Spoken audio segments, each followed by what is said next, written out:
Patriark, ada apa dengan kunci harta karun? Mungkinkah itu sengaja disebarkan? Sekarang banyak orang memiliki plakat giok yang sama di tangan mereka. Mungkinkah kunci orang lain palsu? Tanya Chen Ping, larutan. Jika peta harta karun itu sengaja disebarkan, bagaimana dengan kunci harta karunnya? Atau apakah kunci itu palsu? Itu benar dan salah itu benar. Seluruh tanah utara memiliki banyak harta dari klan pemurnian tubuh kuno kita, dan harta itu juga membutuhkan kunci. Harta karun, ada yang hanya lubang, ada yang jebakan, dan ada yang hanya harta yang tidak berharga. Tanda seru. Hanya saja saya tidak tahu di mana harta karun yang sebenarnya ini disembunyikan. Sang Patriark mengikuti Chen Ping dan menjelaskan. Kali ini, Chen Ping semakin bingung. Ternyata ada lebih dari satu harta karun. Ada begitu banyak harta, dan dia tidak tahu apakah itu nyata atau tidak. Bagaimana dia bisa menemukan harta yang sebenarnya dalam hal ini? Jalan. Patriark, saya mendengar dari Wagang bahwa harta leluhur Anda digali oleh para pembudidaya setan, dan mereka semua terbunuh pada akhirnya.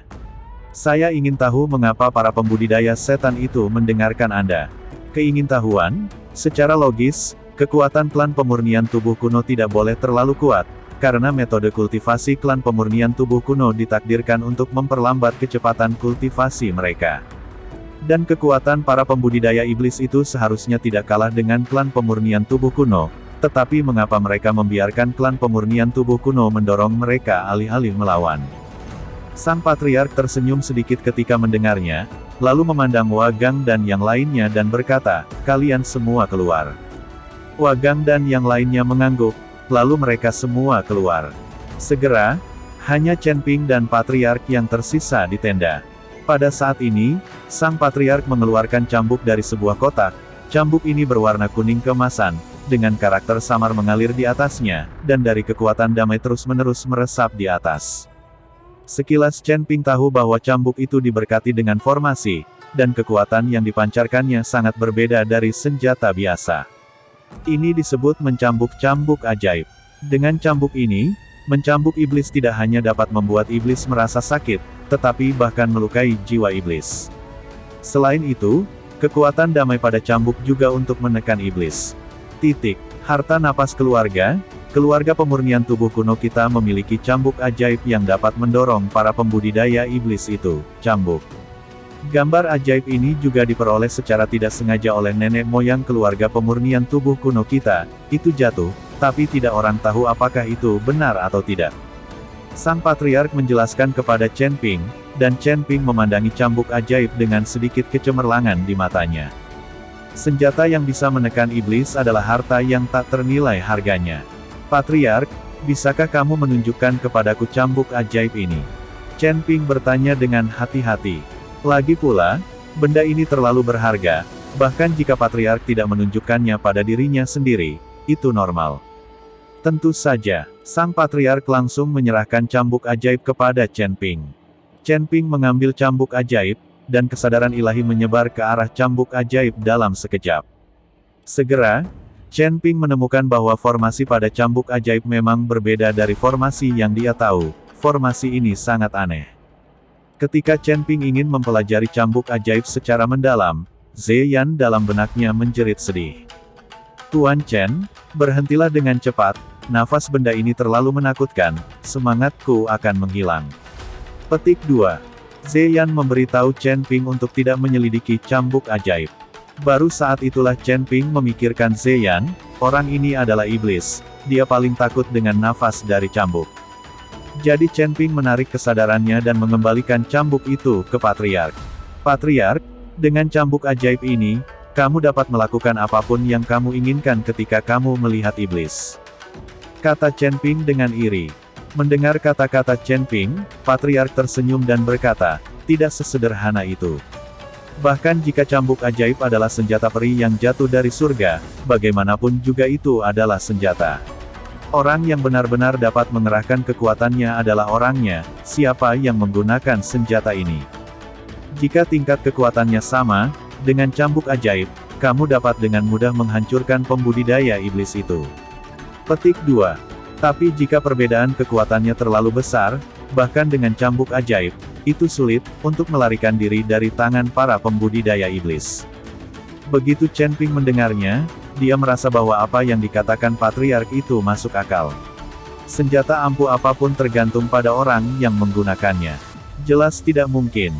Patriark, saya masih punya satu pertanyaan, saya ingin tahu apakah Anda bisa menjawabnya. Kata Chen Ping. Tanya. Sang patriark mengangguk. Chen Ping mengeluarkan token gioknya dan berkata, token giok saya tidak lengkap, setengahnya diberikan kepada saya oleh Pot Ubin, dan setengahnya lagi diberikan kepada saya oleh putri dari Kabupaten Jialing. Apa identitasnya, Tuan? Dan mengapa dia memiliki setengah lainnya dari token giok? Mendengar apa yang dikatakan Chen Ping, patriark tiba-tiba terdiam, dan setelah waktu yang lama, dia perlahan membuka mulutnya dan berkata, jika Anda memiliki kesempatan, Anda harus bertanya Kabupaten Jialing.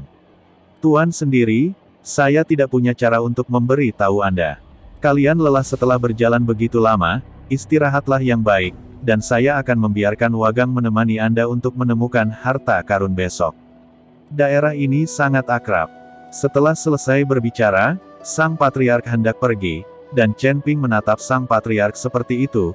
Jelas dia tahu identitas putri dari Kabupaten Jialing, tetapi dia tidak melakukannya, ingin mengatakannya.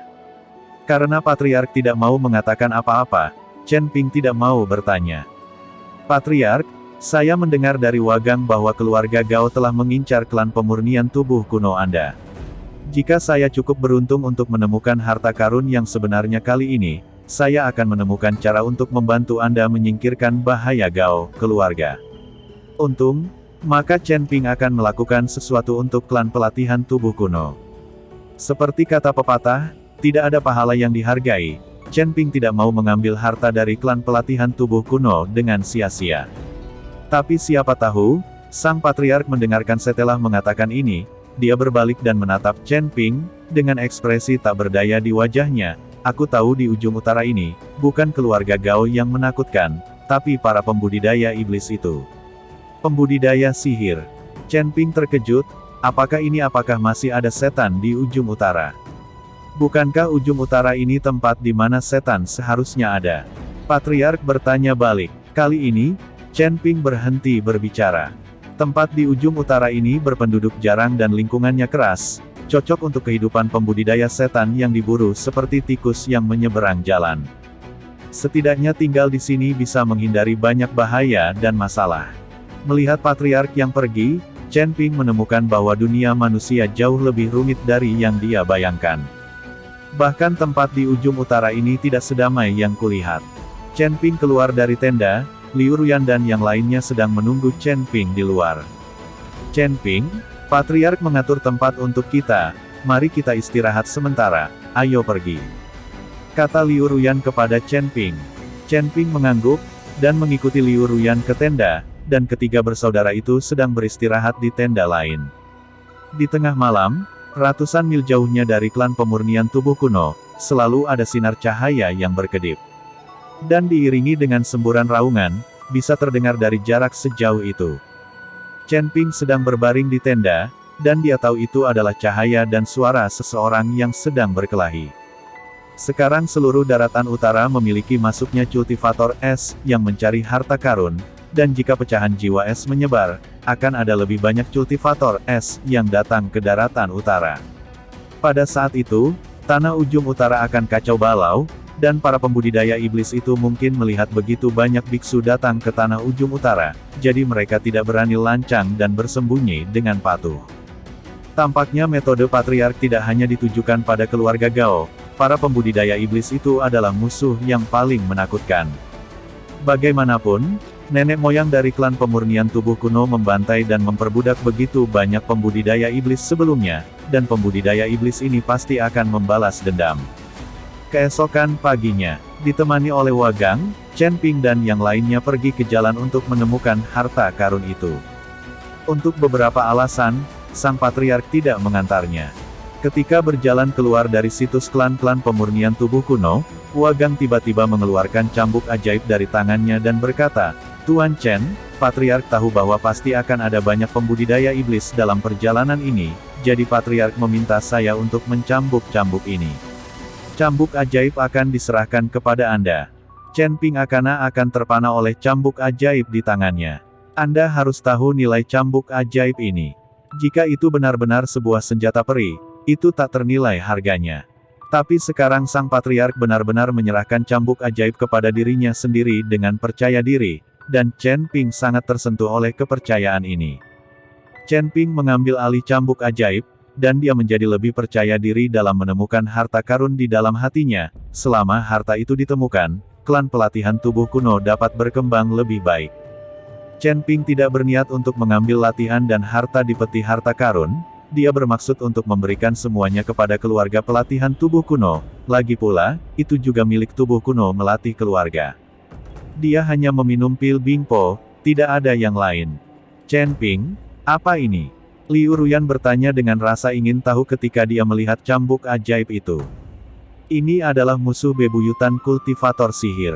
Dengan benda ini, kamu tidak perlu takut saat melihat kultivator iblis. Petik 2. Chen Ping tersenyum sedikit, dan singkirkan cambuk ajaibnya. Sekelompok orang berjalan di lapangan salju putih, dikelilingi gunung es yang menjulang tinggi dan lembah es yang dalam, bisa dikatakan lingkungannya sangat keras. Jika Anda tidak memperhatikan, Anda mungkin jatuh ke dalam gua es. Anda harus tahu bahwa beberapa gua es ini dalamnya ribuan meter. Bahkan seorang biksu di puncak keadaan bugar hanya bisa menunggu kematian dengan patuh jika dia jatuh di dalam. Sekarang Chen Ping dan yang lainnya hanya bisa mengikuti lokasi peta harta karun dan mencoba peruntungan di sekitar tempat yang ditandai di atas, tapi mungkin sudah banyak orang yang pergi ke lokasi peta harta karun. Tapi sekarang tidak ada yang tahu persis lokasi harta karun itu, jadi mereka hanya bisa mencoba peruntungan untuk melihat keberuntungan siapa yang lebih baik. Setelah berjalan selama setengah hari akhirnya, Wagang melihat ke depan dan berkata, Tuan Chen, kita mungkin harus mengambil jalan memutar sekarang. Di depan kita adalah ngarai kematian, yang berisi binatang buas yang tak terhitung jumlahnya. Tidak ada yang bisa melewatinya. Chen Ping mengerutkan kening, seolah sedang memikirkan sesuatu. Dalam lingkungan yang begitu keras, bagaimana mungkin ada banyak binatang buas yang bercokol di dalamnya? Anda harus tahu bahwa binatang buas ini juga perlu tumbuh dan membutuhkan sumber daya. Jika ada begitu banyak binatang buas yang hidup di ngarai ini, maka pasti ada sumber daya bagi binatang buas ini untuk bertahan hidup di ngarai ini. Tapi apa sumber daya ini? Chen Ping tidak tahu. Apakah ada harta karun di ngarai kematian ini? Umumnya, akan ada binatang buas yang menjaga harta karun itu. Bukan karena binatang buas ini datang untuk menjaga harta karun ini dengan sengaja, tetapi binatang buas ini bertahan hidup dengan menyerap nafas yang dipancarkan oleh harta karun tersebut, dan seiring waktu mereka menjadi binatang roh pelindung harta karun. Aku tidak tahu. Menurut catatan sebelumnya, tidak banyak binatang buas yang hidup di ngarai ini sebelumnya. Sepertinya tiba-tiba, ada lebih banyak binatang buas di sini.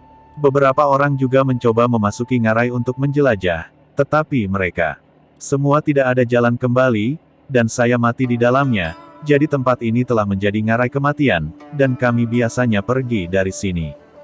Wagang menjelaskan, aku merasa pasti ada sesuatu yang baik di ngarai ini, ayo pergi dan lihat.